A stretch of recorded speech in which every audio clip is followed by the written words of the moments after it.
Welcome to Daily Hidden Truths. Today we venture into territory few dare to explore, the hidden dynamics between men and women that often lurk beneath the surface of everyday interactions. You've probably heard comforting cliches. Women always speak their minds. Silence always signals anger. But what if these assumptions are misleading? What if these myths blind us to deeper realities, shaping our expectations and setting us up for disappointment? Over the next 20 minutes, we will dismantle 5 of the most pervasive myths and reveal the darker truths that every man should understand. Each myth we address is more than idle speculation. It reflects patterns of behavior informed by psychology, culture, and hidden motives. We'll draw on real-life examples and psychological research to separate fact from fiction. By understanding the mechanisms behind these misconceptions, you'll gain clarity and avoid falling into emotional traps. This journey is not about fostering distrust. It's about cultivating awareness and empowering you to build stronger, more authentic connections. Throughout this video, you'll discover why some widely held beliefs can leave you vulnerable to manipulation and misunderstanding. We'll explore questions like, does silence always mean anger? Are emotional responses purely irrational? Can love truly change someone's core traits? For each myth, we'll present the common assumption, expose the dark truth beneath, and equip you with practical strategies to respond effectively. By the end, you'll have a clear roadmap to navigate complex emotional landscapes and protect your heart without closing it off. Let's step beyond comfort zones and face these hidden realities head-on. Myth 1. Women are always completely honest. You may have grown up hearing that women will always tell you exactly what they're thinking. They'll never hide feelings or withhold truths. They'll be transparent to a fault, revealing every thought. This myth paints an image of simple communication, as if honesty is a switch that always stays on. But truth in human relationships is rarely that straightforward. Relying on absolute honesty can lead to blind spots and painful surprises when unspoken tensions rise to the surface. Consider Sarah, who tells her partner she's fine after they've argued over a small misstep. Her voice remains calm, but her eyes flicker with disappointment. Or think of Jenna, who recounts past relationships in optimistic hues, sidestepping details that might open old wounds. These are not acts of deliberate deceit, but instinctive survival techniques. In social psychology, experts call this social smoothing, softening or omitting elements of the truth to maintain harmony and avoid conflict. Psychological research confirms that people of all genders engage in selective disclosure when they anticipate negative reactions. For women, who often face stigmas when expressing anger or disappointment, the pressure to appear agreeable can be stronger. Evolutionary theorists even argue that, in ancestral environments, concealing certain thoughts protected individuals from social exclusion and held communities together. Today, this same adaptive impulse can feel like deception when you assume a baseline of full transparency in every exchange. The darker side of this myth is that an unwavering belief in complete honesty can blind you to subtle warning signs. You might miss a fleeting hesitation, a slight shift in tone, or the slightest tightening of the jaw, signals that something remains unspoken. Over time, these small omissions build tension beneath the surface, eventually erupting in misunderstandings or emotional outbursts that catch you off guard. So how can you move beyond this myth and foster genuine transparency? First, practice empathetic listening. Ask open-ended questions like, "What's weighing on you right now?" and resist the urge to interrupt. Observe nonverbal cues. A quick glance away or a tightened grip on a glass can reveal more than words. When she shares something important, reflect it back.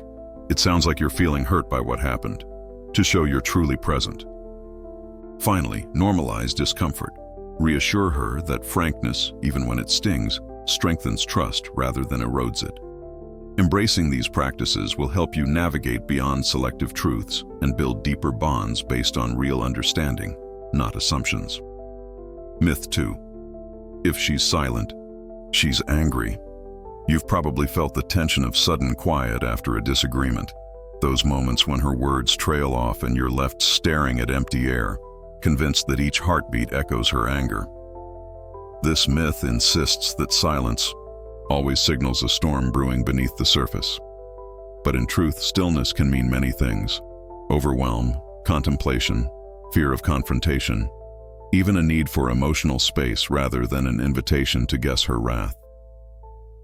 Imagine Emily coming home after a long day, finding her partner distracted by work emails. Instead of sharing her frustration, she simply closes herself off, offering nothing more than a curt nod. To him, this stonewalling feels like punishment, proof that she's seething inside. Yet for Emily, silence is her way of regrouping, of protecting herself from saying something she might later regret. It's a pause button, not a grenade. Psychologists describe this behavior as an avoidant coping strategy. When emotions run high, some people instinctively withdraw to process feelings internally rather than risk escalation. Cultural conditioning often teaches women that voicing anger is unacceptable, or that expressing frustration too loudly risks alienating their partner. In those moments of silence, she might be sorting through thoughts, regulating her nervous system, or simply waiting for a safer moment to speak. The darker side of this myth is that assuming silence equals anger traps you in a reactive loop. You might respond by pressuring her to talk, interpreting her quiet as defiance, or by mirroring her withdrawal, each reaction deepening the divide. In reality, you're both losing an opportunity for connection because the myth leads you to misread her signal as a threat. So how can you break free of this misconception and respond with greater empathy? First, resist the urge to fill the silence with assumptions. Instead, offer a gentle invitation. I notice you've gone quiet. Would you like to talk, or would you prefer a bit of space right now? This acknowledges her autonomy and reduces the pressure to perform. Second, observe nonverbal cues. Softening shoulders, a trembling lip, or eyes that flicker with unspoken thoughts can reveal when she's still processing.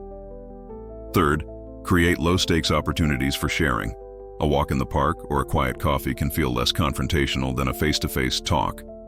Finally, set a shared expectation. Agree that when either of you withdraws, you'll signal it as a need for time rather than as hostility. By learning to differentiate silence as self-protection rather than silent warfare, you'll transform those quiet moments into genuine invitations for understanding and prevent small pauses from becoming unbridgeable chasms. Myth 3. Women care only about emotions, not logic. You may have heard that when a woman makes a baijia decision, she's driven solely by feelings, an emotional impulse disconnected from reason. This myth suggests that logic and structure matter less to her than the sway of her mood. But reality is far more nuanced. Emotions and logic are intertwined for everyone, and assuming that women operate on pure sentiment can lead you to underestimate their thought processes and dismiss valid concerns. Consider Lisa, who debates whether to accept a promotion that demands longer hours. You might think she'll reject it because of the stress she feels, ignoring her desire for career growth. Yet, when she ultimately says yes, you chalk it up to emotional turbulence rather than strategic ambition. Or think of Rachel, who tears up during a budget discussion. Tears you interpret as irrationality, when in fact she's passionately invested in ensuring financial stability for her family. Her emotional response underscores the weight she places on long-term planning, not a lack of reasoning. Psychologists describe this blend as affect-cognition integration, meaning emotions guide attention to what matters most, while logic helps evaluate options. When a woman expresses frustration or joy around a decision, she isn't sidelining reason. She's signaling values, priorities, and risk assessments that logic alone can't convey. Dismissing her emotional cues as illogical blinds you to critical data about her goals and concerns. The darker side of this myth is that by discounting her emotions, you risk invalidating her perspective and creating a communication barrier. You may offer purely rational arguments, charts, bullet points, spreadsheets, while she's seeking empathy around the stakes.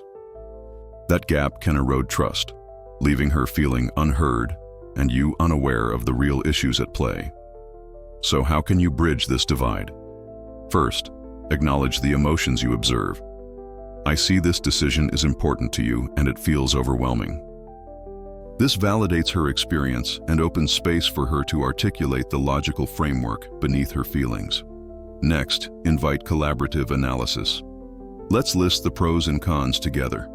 By combining her emotional insights with structured evaluation, you co-create a plan that addresses both heart and mind.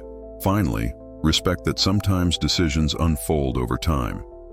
Emotions can clarify priorities and logic can refine timelines. When you treat emotional expression as a guide rather than a distraction, you honor the full spectrum of her reasoning. You'll discover that beneath every tear, smile, or sigh lies a carefully considered rationale, one that, when understood, leads to stronger decisions and deeper mutual respect. Myth 4. She will change if you love her enough. You might believe that love alone has the power to transform someone's deepest habits and insecurities. If you just care enough, support enough, and invest enough emotion, she'll naturally grow into the partner you envision. But this myth sets you up for endless struggle. You become the fixer, chasing an ideal rather than accepting reality. Picture Mark, who moved cities to be closer to Anna, convinced that his willingness to sacrifice would melt away her reluctance to commit. He planned surprise gestures, heartfelt letters, even therapy sessions, only to find that Anna's core patterns remained unchanged. She still reacted defensively under stress and withdrew when challenges arose despite his constant efforts. Or imagine David, who tolerated repeated broken promises because he believed his steadfast love would eventually teach his girlfriend to prioritize his needs. Instead, he ended up resentful and emotionally drained. Psychologically, change is driven by intrinsic motivation and self-awareness, not by external pressure or affection alone. Behavioral science shows that people are most likely to alter habits when they see clear benefits for themselves and have genuine readiness to change. No amount of loving persuasion can substitute for her own decision to grow. In many cases, insisting on change can trigger resistance as it threatens autonomy and identity. The darker reality behind this myth is that you may invest years hoping she'll become someone she's not. And in the process, you neglect your own growth and boundaries.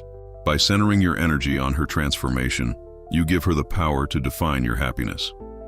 When the expected change never arrives, bitterness and disappointment accumulate, eroding trust and self-worth. So how do you free yourself from this trap? First, recognize that love isn't a lever to adjust another person. It's a mirror reflecting your values and limits. Instead of focusing on her change, shift attention to what you need: respect, honesty, partnership. Communicate your boundaries clearly. I value consistency because it makes me feel secure. And observe how she responds. If she shares your vision and makes genuine efforts, that's a sign of mutual growth. If not, it's a red flag that your needs may never be met, regardless of how much you love her. Second, invest in your own development. Pursue passions, strengthen your support network, and cultivate self-respect. When you're grounded in your own purpose, you'll attract partners who align with your goals rather than needing you to fix them. By releasing the myth of love as a cure-all and embracing responsibility for your own journey, you'll build relationships based on mutual choice rather than hopeful obligation, and ensure that any change that does occur is authentic, lasting, and shared by both of you. Myth 5. Women are always fragile and need protection. You've probably been raised to see women as delicate, portrayed as needing rescuing when life's storms arrive. Fairy tales reinforce this image of a damsel in distress who must be shielded from pain and peril, but in reality, painting someone as inherently fragile can undermine her resilience and obscure her true capabilities. Think of Maya, who's praised for how brave she is simply because she maintained composure through a work crisis. Compliments like, "You're so strong for handling that," may seem flattering, but they also imply that strength from a woman is an exception rather than her default. Or consider Claire, who's encouraged to let her partner drive through a snowstorm for her safety, even though she's a seasoned driver. In both cases, the assumption of weakness becomes a barrier to autonomy and equality. Psychological studies on stereotype threat show that when people are constantly reminded of a stereotype, like being weak or emotional, they unconsciously conform to it. By labeling women as fragile, Society risks triggering self-doubt and learned helplessness. Instead of empowering her to face challenges head-on, you may inadvertently reinforce a dependency script that limits growth on both sides of the relationship. The darker truth beneath this myth is that dependency can breed resentment. When you position yourself as protector, you take on responsibility for her safety and well-being, often at the expense of mutual partnership. She may feel infantilized, and you may feel burdened by the pressure to always be vigilant and strong. Over time, this dynamic can erode intimacy and mutual respect, replacing genuine connection with an unbalanced caretaker relationship. So how do you break free from this outdated narrative? First, recognize her competence. Invite her to take the wheel, literally and figuratively, when challenges arise. Instead of saying, "Let me handle it," ask, "How would you like to tackle this together?" Second, share risk and responsibility. If you're facing a difficult decision, present it as a joint puzzle. "We have this problem. What's your perspective on solving it?" Third, celebrate her achievements without framing them as exceptions. "I'm proud of how you led that project," not, "Wow, I didn't know you could do that." By reframing support as collaboration rather than protection, you honor her independence and foster a partnership of equals. You'll discover that real strength lies not in sheltering one another from every hardship, but in standing side by side through them and emerging stronger together. Now that we've dismantled those 5 dangerous myths, let's pull everything together and turn insight into action. First, sharpen your awareness. Whenever a situation feels too straightforward, when you accept a word at face value or assume you understand someone's silence, pause and look deeper. Notice tone shifts, body language, or small inconsistencies between words and expressions. Over time, you'll build a mental map of subtle cues that reveal what isn't being said. Second, embrace empathetic communication. Replace assumptions with open questions. "Can you tell me more about how you're feeling right now?" Or, "What's on your mind when you say that?" Then listen without jumping in to defend or explain. Reflect back what you hear. "It sounds like you're frustrated because," or "I hear that this matters a lot to you." This simple practice signals genuine interest and creates space for honest sharing. Third, balance clear boundaries with shared responsibility. Speak up about your own needs. "I value honesty when we talk about money," and invite collaboration. "How would you like us to handle this together?" By framing challenges as joint puzzles instead of one-sided problems, you build mutual trust and avoid the pitfalls of protector-victim dynamics. Remember, support isn't about fixing every issue. It's about partnering through difficulty. When you integrate these 3 practices, heightened awareness, empathetic inquiry, and collaborative boundaries, you move beyond assumptions and forge connections rooted in reality. You'll spot hidden tensions before they erupt, invite genuine dialogue instead of defensiveness, and foster a partnership of equals. Here's your challenge. Choose one of these practices to apply in your next conversation. Will you pause to observe nonverbal signals? Open the door with a curious question, or set a boundary as an invitation to teamwork? Share your plan in the comments below, and let's continue this journey together. By stepping into the shadows, with curiosity and compassion, you'll transform your relationships and build the authentic connections you deserve.